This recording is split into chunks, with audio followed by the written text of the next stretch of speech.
السلام عليكم ورحمة الله وبركاته. السلام ورحمة الله وبركاته.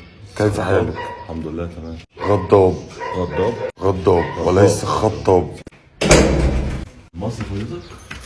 أنا من دربستان، أعيش في مصر منذ فترة حوالي 200 عام. أمزح معك، فقط 100. ايه حضرتك بتسمع حاجة؟ حضرتك في حاجة؟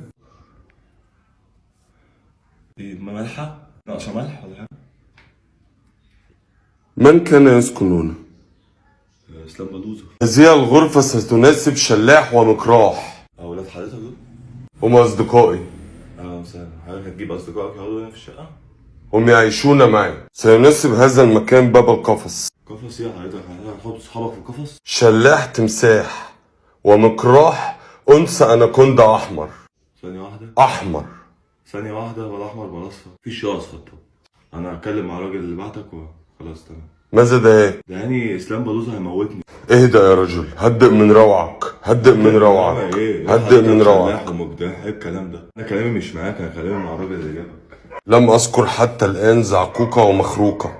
ايه مخروقة دي يا باشا؟ حرباء. حرباء؟ مجدح وشلاح مش هينفع يجوا هنا. لماذا؟ هنا حيوانات هنا البني ادمين بتعيش بالعافية، هتقول لي شلاح ومجدح؟ إذا رأيت الشلاح ستحبه كثيرا. انا ما بحبش الكلام ده، والناس مش هتيجي معايا الشغلة دي. أنت هلوع، أنت هلوع جدا. لا يوجد حيوانات ستعيش هنا.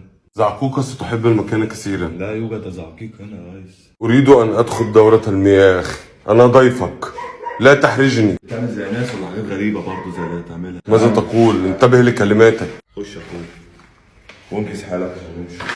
أشكرك أشكرك. انجز بقى حالك بقى.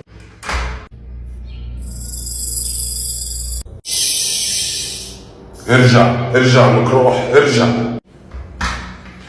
المعذرة يا أخي، معذرة. في حضرتك منفس؟ أعاني من مغص شديد.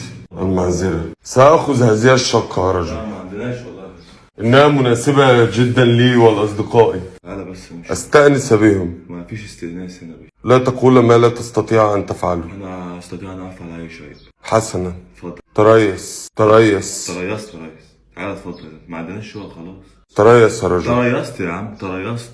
يلا يا باشا، ما فيش شغل، يلا. سأرحل، ولكني قد تركت شيئا مني هنا. تركت ايه؟ تركت ايه؟ انت حطيت حاجه في الحمام؟ تركت ايه؟ تريث، لا تهلع، لا تهلع. حط ايه؟ أتبحث عني.